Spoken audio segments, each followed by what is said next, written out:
MZTV. I'm going to quit apologizing for exposing this teaching. It is appalling. And I have heard from you, some of your comments, that you know friends who have bought into this complicated lie. Can you imagine some young people happen upon this teaching and they hear that, oh, I can't really be spiritual unless I marry and have kids. And so this would force a young person to possibly do something that it is not in them to do, that they don't want to do. And in fact, the opposite is true, that you are better off being single. If you can be single, do it. Because then you will be undistracted for the Lord. And I've said to you a few times that two of my friends have bought into this. And I have not wanted to mention their names, because why? But then I realized, well, wait a minute, these two guys are also teachers. And so if they buy into this, then they could start teaching it, and more people would be susceptible to it, because not everybody looks into the evidence unless they find this channel, MZTV. And I'm going to give you a whole list, and we're going to a whole list of reasons why this is a house of cards. And not only that, but people's expectations will be taken away. If this Acts 28 teaching continues, people no longer are going to believe in the snatching away. Someone recently commented on my channel. I had a friend who believed in the snatching away, rejoiced in it, then grabbed on to this house of cards teaching, and then abandoned that expectation totally. And all they had to look forward to in this life was death, which is a great thing for Clyde Pilkington. But if you're not Clyde Pilkington, if you desire to get out of here, if you recognize that this is a wicked eon, then that's really bad news to you. So this teaching can really screw people up. And the more I talk about this, the more I realize how bad it is, the more I am really just horrified of anybody grabbing onto it. My two friends are Dean Wilkinson and Chris Carnahan, and I'm trying to talk to them. I'm sending them material, and it's just really disturbing to me that there's no critical thinking going on here. Anybody who thinks critically will look at the evidence, realize how shoddy it is, see the holes in it. And I'm going to point out the holes repeatedly this week. I'm going to go into the BSN article, which directly refutes Paul's statement that we will not all be put to repose. I'm going to show you additional shoddy, quote, proof. And then by the time I'm done, if you haven't realized it already, and most of you have realized it already, that this is a junk teaching. Even though it comes across as kind and caring and loving, because who doesn't want to love their wives and love their children? But that's not the point at all. This teaching is encouraging people, promoting marriage and parenting. Not that these are bad things, but the Paul who was not promoting it in 1 Corinthians 7, and these men recognize that Paul was not promoting it in 1 Corinthians 7. They think he has changed, Paul has, over the years, and now he's promoting it as if it is, quote, front and center in anyone's spiritual life today. And it is the advanced will of the Lord to be married and have children today. The advanced will of the Lord. Anybody reading this, taking it seriously? Because isn't this the same Clyde Pilkington that teaches on the salvation of all? Yes. On the sovereignty of God? Yes. On the two evangels? Yes. But this teaching goes completely off the rails. And the same Clyde Pilkington who would criticize the King James Version because of its poor translation, 20,000 errors, the KJV being convicted of containing over 20,000 translating errors, and yet Clyde uses this version when he needs it, and it's poor translations when he needs it, to further this junk teaching. And it really ticks me off. I'm going to quit apologizing for it. I'm going to move on after this week, but I'm not done yet. I'm not done yet shooting this down. I feel like a gunner.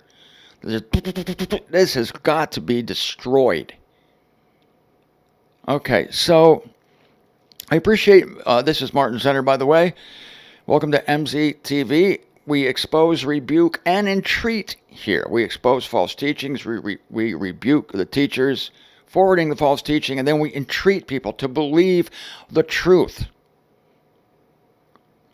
So I appreciate the comments many of you made that you're somehow able to love Christ's appearing, to expect the snatching away, to look for Christ to return every day, and somehow you're all still able to take care of the things you need to take care of in this life. Rob Weil said, Martin, even though I'm just straining every day for the return of Christ, I still had the oil in my car changed today.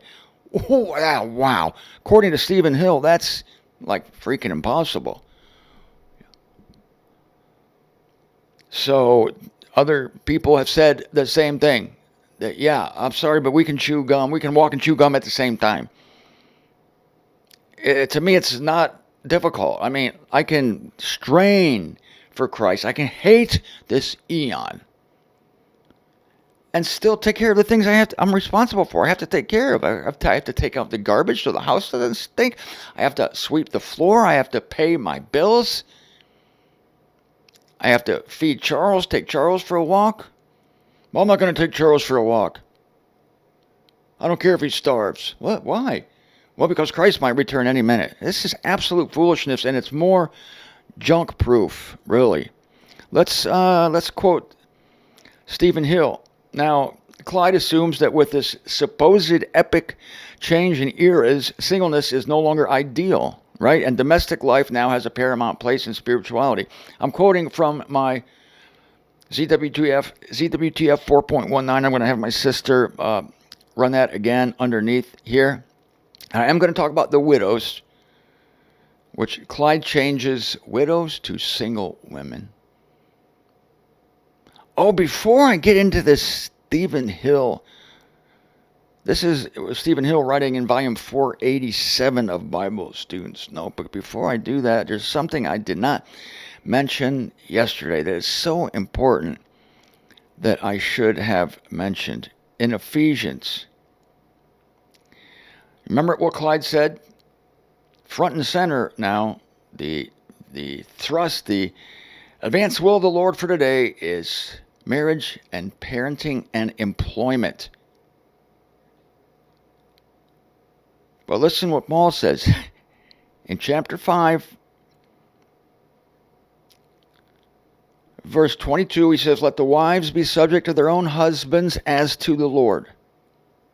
And in verse 28, thus the husbands ought to be loving their own wives as their own bodies. Okay? Simple exhortations to husbands and wives, so that takes care of the marriage. Marriage and parenting and employment. Oh my. Okay, so now we get to the parenting. Chapter 6, verse 1. Children, be obeying your parents in the Lord, for this is just. Honor your father and mother, which is the first precept, with a promise that it may be coming well with you. Verse 4, and fathers. See, this deals with a parenting issue. Do not be vexing your children, but be nurturing them in the discipline and admonition of the Lord. Okay, that covers marriage and parenting. Clyde's quotes, marriage, parenting, and employment. Word for word quote. Now we get to the employment part. What? Ephesians 6, verse 5. Slaves, be obeying your masters according to the flesh, with fear and trembling in the singleness of your heart, as to Christ, not with eye slavery as man-pleasers, but as slaves of Christ, doing the will of God from the soul, with good humor, slaving as to the Lord and not to men. And then in verse 9, and masters, that is, people who own other people. People who own slaves, be doing the same toward them, being lax in threatening, being aware that their master as well as yours is in the heavens, and there's no partiality with him. This is no small thing. Clyde has changed slavery to employment. But wait a minute. He's saying that here in Ephesians 5, Paul, in Ephesians 5, is forwarding the advanced will of the Lord. And I'm sorry, but there are no substitutes here.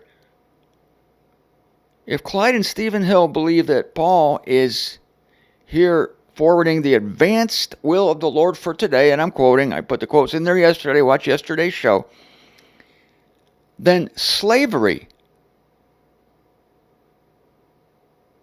is the advanced will of the Lord. And it is now front and center, quoting again, slavery along with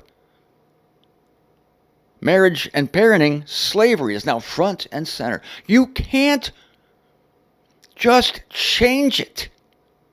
You can't just change slavery to employment because slavery is inconvenient for your junk truth.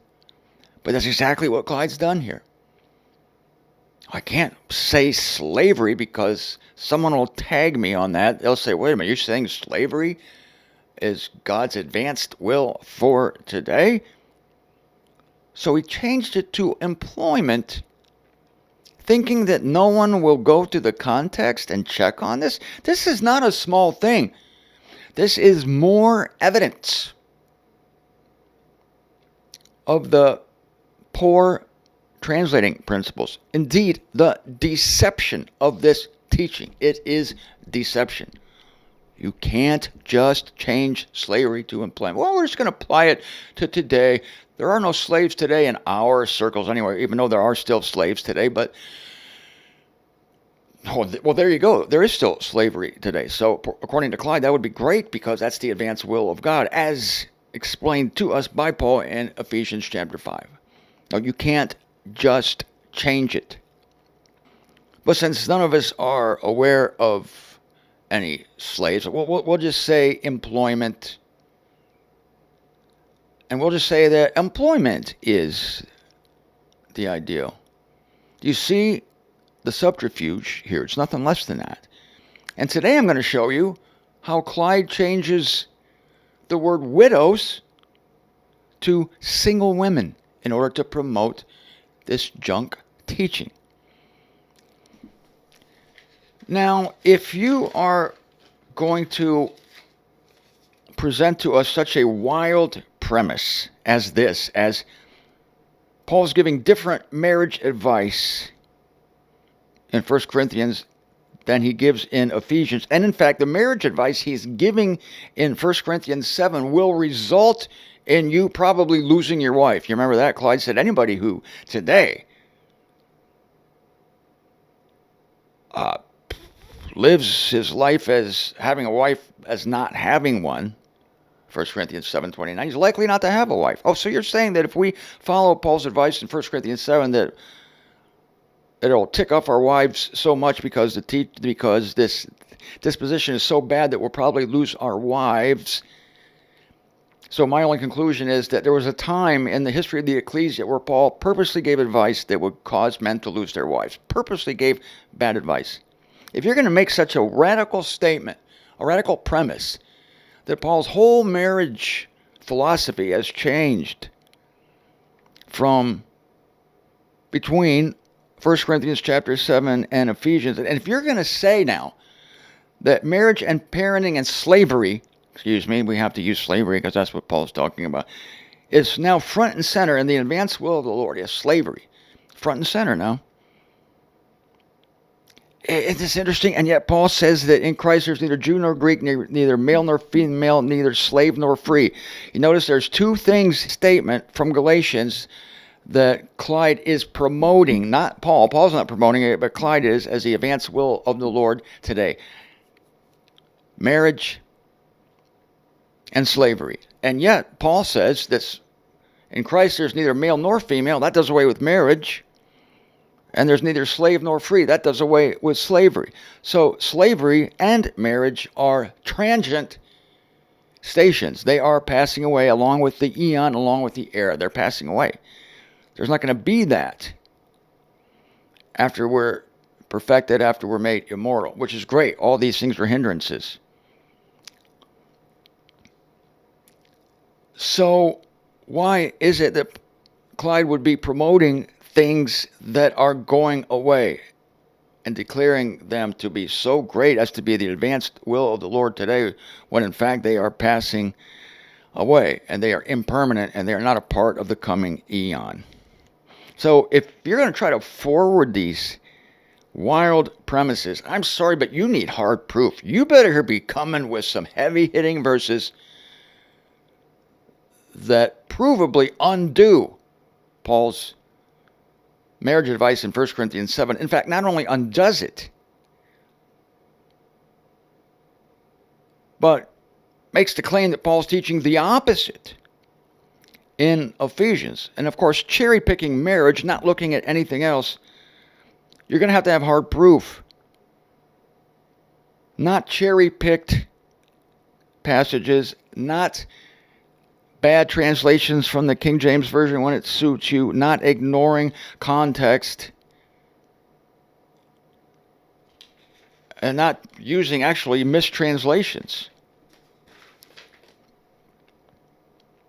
I'm going to be giving you this list several times, but here's what Clyde has done so far that I've told you about in the last few weeks.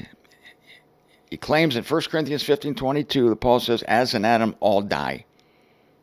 This is him trying to promote the idea that everyone has to die. This is all related because that refers to the snatching away of 1 Thessalonians and 1 Corinthians, which is as expired, is as extinct, according to Clyde, as Paul's marriage advice. Clyde quotes, I think it's in 1 Corinthians 7:26, the time is short. No, that's verse 29, the time is short. But no, the era is limited. What a difference. We know that short doesn't work, and the only other place this word appears in the scriptures, which is in Acts, when they enshroud the body of Ananias, who extorted money from the apostles. He changes the present necessity to the present distress, not following through to show that distress is unworkable in other places where this Greek word appears, especially when Paul says, explaining his mission, how he has to do it, Paul says, necessity is lying upon me. Distress doesn't work there. Neither does short work for enshroud. Number 5, changing slavery to employment. And today, if I ever get to it, changing widow to single women. And of course, omitting 4/5 of the 1 Corinthians 7:29-30 context.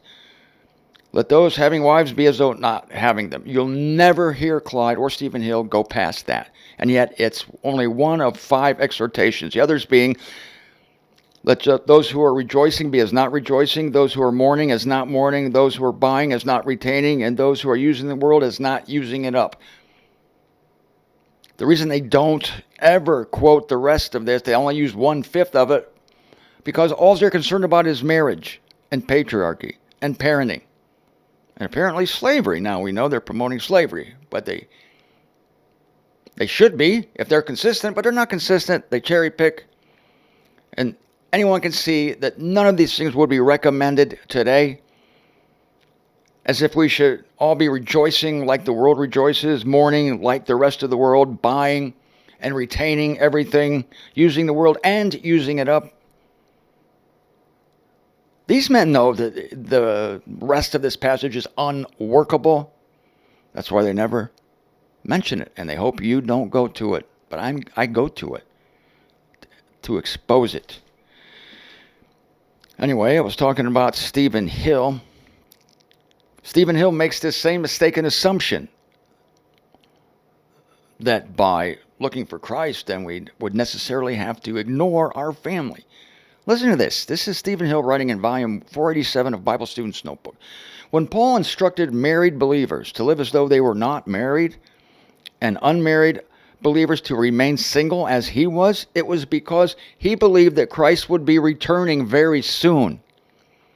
Paul's advice was appropriate for the time, but 2,000 years later, after the event did not take place, that advice is no longer relevant or applicable.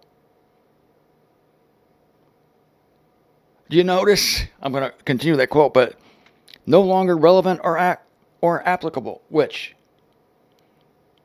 Well, that those having wives should be as though not having them. That's no longer relevant or applicable. What about the other four parts of that paragraph, Stephen?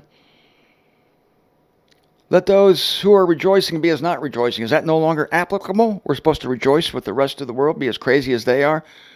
Those mourning as not mourning, that's no longer applicable. Now we're supposed to mourn like crazy. We're supposed to be so tightly attached to things of this earth, even our loved ones, that we mourn unreasonably with the rest of the world. Buying as not retaining, that's not applicable anymore, Stephen. So now we're supposed to hold on tightly to our possessions because Christ didn't return in the first century, and Paul would have done that. Paul would have recommended that. Paul would have recommended holding on tightly to your possessions. Well, Christ didn't come, so therefore I want you all to hold on tightly to your possessions. Using the world and not using it up. Using it up like just engulfing it and just being ravenously using the world to get drunk on the world. Paul says, don't want you to do that. Don't act like the rest of the world. That's no longer applicable, Stephen. Why don't you guys ever mention the rest of this passage? Because it shoots down your whole premise. You only quote one out of these 5 admonitions from Paul. Only 1 out of 5. Because if you quoted the other 4, people would see very clearly that your premise is junk. Well, Christ hasn't come yet. We thought he would be here Tuesday. Since he's not here, the advice changes. Now we want you to just use the world up, maybe, baby. Use it up, baby. Take what you can get. Of course, that just destroys their entire position. Back to Stephen's quote. Paul's advice was appropriate for the time, but 2,000 years later, after the event did not take place, that advice is no longer relevant or applicable. This is why in Ephesians 5, Paul gave very different advice to husbands and wives. Different advice? He says, husbands, love your wives, and wives, be subject to your husbands. How is that any different than what he said in 1 Corinthians 15, or 1 Corinthians chapter 1? He said, or 1 Corinthians chapter 7, he said, let those having wives be as not having them. He didn't say to not have them. He didn't say to put them away. Be as not having them. In other words, it's so simple to see Paul's meaning. And I've said this over and over again. It's not that you're supposed to put away your wife. Be as not having one. That is, just hold them loosely. I'm not tired of saying it. It's got to be said. Paul did not give very different advice to husbands and wives. Rather than live as though they were single, he urged them to live in love with their focus on family or one another. This is also why Paul instructed Timothy that those seeking eldership in the ecclesia must first demonstrate their leadership abilities as a husband and father. I'm going to get to that later. But you see how Stephen creates this false dichotomy by pitting be as not having wives against, quote, live in love with their focus firmly on one another, as though these were mutually exclusive concepts. In doing this, he and Clyde both completely miss Paul's point. And as I shared with you before, I'm the father of 3 sons, and I love them dearly, and even when I was raising them, I held them loosely. I realized that ultimately they belonged to God and not me, and even though I enjoyed them, I did not make them the primary source of my happiness. That was Christ. And as a test, I would always ask myself, would I want the Lord to delay? I used to ask myself this, would I want the Lord to delay his coming just so I can watch my boys grow up? Yeah, that was always a sobering question. It's a question that you should always ask yourself concerning your worldly wants and desires and your possessions. We all have worldly wants and desires and possessions. But if we were ever to desire Christ to delay his appearing, which these guys are doing, they want him to delay his appearing. If ever we should want that, because of a worldly want or possession, human or otherwise, I suggest that the reason that would happen is because that worldly want or possession has, to quote A. Enoch again, quote, taken an undue hold upon our hearts. That's Paul's whole point in 1 Corinthians chapter 7. Don't let these things take an undue hold upon your heart. Notice the qualifying word there, undue. That is an extreme hold upon your heart. Of course they have a hold upon your heart. Of course. Even your possessions have a hold upon your heart. Your album collection, your baseball card collection, your dog, your wife, they have a hold upon your heart. They all do. The point is an undue hold. That is an extra excessive hold like the rest of the world has. So that when they lose something or someone, they mourn inconsolably because they do not have an expectation. So simple. These men just blow the whole thing up and purposely don't understand it, I think. They have to force themselves to not understand this because it's so easy. And by the way, marriage front and center. How is it front and center if Paul doesn't get to it till chapter 5 and 6 of Ephesians? If marriage and employment and slavery, tell it like it is, guys. Paul is promoting slavery as an ideal, as the advanced will of God. Okay? You can't just willy-nilly change slavery to employment. How dare you, really? It's a good thing this isn't the book of the unveiling, where if you add or subtract from the word, then the calamities of that book will come upon you. You guys are changing the word completely. Throwing rogue translations in there from the King James Version, when you know that this version contains over 20,000 translating errors, and you know this version teaches eternal torment. Shame on you guys, really. I hope every single person sees this teaching exposed, and you guys are going to have to recant it. But I'm not under any delusions or illusions that will happen, because I wrote all this stuff down back in 2015, and I don't know if anybody ever sent it to Clyde, but I've never heard a word about it, so I'm not expecting anything. But yeah, marriage and parenting is front and center. That's strange. If it was front and center, it should be in chapter 1 of Ephesians. No, but I read to you what was in chapter 1 of Ephesians yesterday. I read that to you. Front and center is to know the will of God, to understand His will for our lives, to understand the purpose of the eons, all those wonderful things from Ephesians chapter 1. Read Ephesians chapter 1 on your own. Open your scriptures. Open your concordant literal New Testament. Read Ephesians chapter 1. That's front and center because it's chapter freaking 1. That's front and center. How can you even claim that marriage and parenting is now front and center when Paul doesn't get to it till chapter 5 and 6? Front and center, advanced will. Again, just because you guys are patriarchs, don't drag the rest of us into it. Enjoy it for yourself. Quit building a false teaching in order to seduce other people into your passion. I just can't believe how this time goes on. I know I keep repeating some themes, but I'm not going to apologize for it. I need to drill this into people's heads. If somebody's watching this video today who's heard of this teaching, that they really should be married with children in order to be living the advanced will of God for their lives, they're going to get into situations that they shouldn't be in. And I am telling young people today that it is ideal for you to remain as Paul was. If you are called being a single person, stay single. If you receive this call, if you grasp this gospel while being married, then stay married. Don't get unmarried, even if your wife or husband is an unbeliever, because you don't know whether you might be able to change them by your behavior, not by preaching to them constantly, but by your behavior, by being loving, by being gracious, by being patient. And no, your spouse or husband is not a member of the body of Christ simply because they married you. That's another insane teaching from Clyde, Pilkington, and Stephen Hill. That's another junk theory. yeah, these things just keep coming. I don't know. Doesn't look like I'm going to get to my whole purpose for making this video was to get to the widows.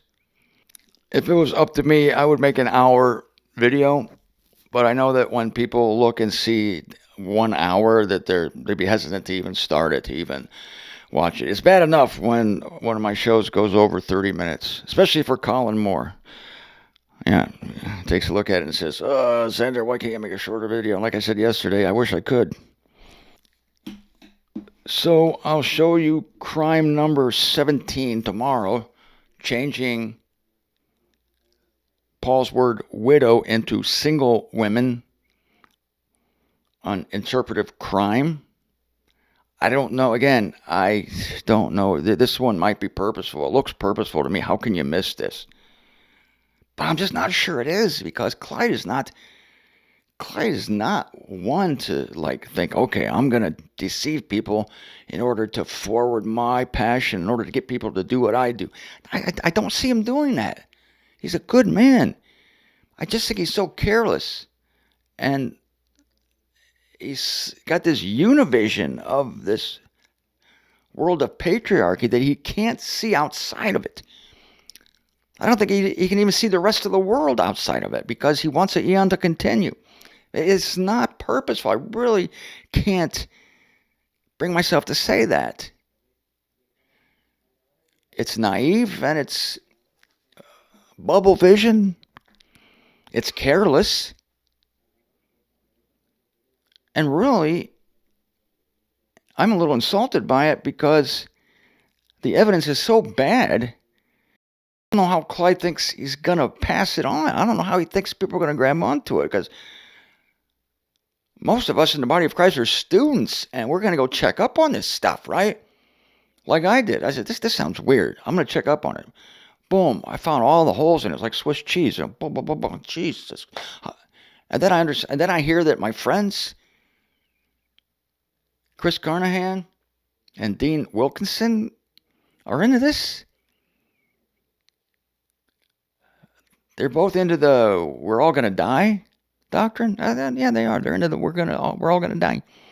I don't know. It's disturbing, man, because these guys are teachers.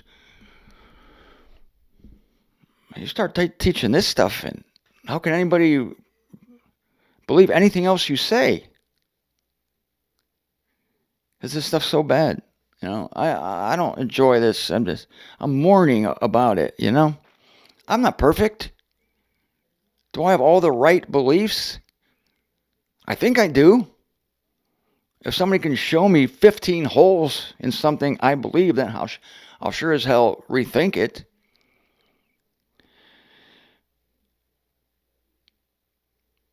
If it's just a matter of some slight difference of opinion, then, that's a little harder to change. But if somebody points out to you all these bogus so-called proofs, and then shows you the trickery, the subterfuge, the bad translations, the changing of words, how can anybody continue to teach it unless they don't look at the evidence? We don't want the evidence. Nope, we like this truth. We like it, and we're not going to, we like it, and we're not going to look at your evidence. That's what I think is happening. We're not going to look at your evidence. I don't know. Maybe not. I'm going to give my friends the benefit of the doubt, because they're my friends. And God used me to bring a lot of these truths to these gentlemen. So, I have a vested interest in their lives and their walks. I've lost many people. Many people have gone off. So, I'm not going to mourn like the rest of the world mourns. I'm going to mourn, but I won't mourn as the rest of the world mourns. I'm going to follow Paul's advice in 1 Corinthians 7, in other words. I follow his advice. I can't even imagine a world in which that advice no longer applies today. Use the world, use it up, buy things, hold on to them tightly. Make your wife or your husband your everything. If you do that, yes, if you think that's obsolete, and if you go to the rest of those points in 1 Corinthians 7, 29 through 30, and you say, okay, that's obsolete too, that's obsolete too, that's obsolete too, then I guess you would think Paul's saying I'm just supposed to throw myself into the world now, give myself 100%, to Walmart, to my car, to my family. And that's where these people are. That's where they are. And Acts 28 encourages it. The Acts 28 thing, I can't figure. It's all related. You see, it's all related. Like I said yesterday, I don't know which came first. Acts 28, we're all going to die, or this family situation in 1 Corinthians 7, making this false distinction between that and Ephesians. I have a feeling, this is just me, but I have a feeling, this is an educated guess, also known as an hypothesis, that the family issues came first. With Charles Welch, with Clyde, with Stephen Hill, and anybody else who buys into this. It's a soulish, emotional attachment to earth and family. Because the Acts 28 position is so bad, the evidence is such a joke, that it can't stand by itself. It can't stand by itself. The only reason anybody could put over the Acts 28 BS is if they're playing upon an emotional core. They're tapping into, they're really taking advantage of people's emotional weaknesses for family and for the earth.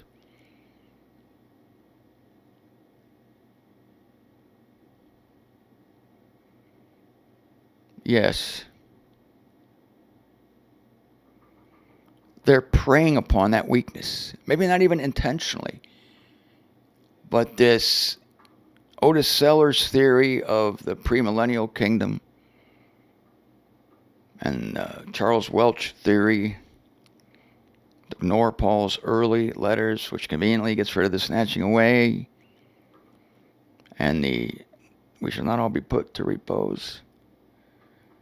This is a deceitful preying upon people's emotional vulnerabilities. They're taking advantage of people's emotional vulnerabilities.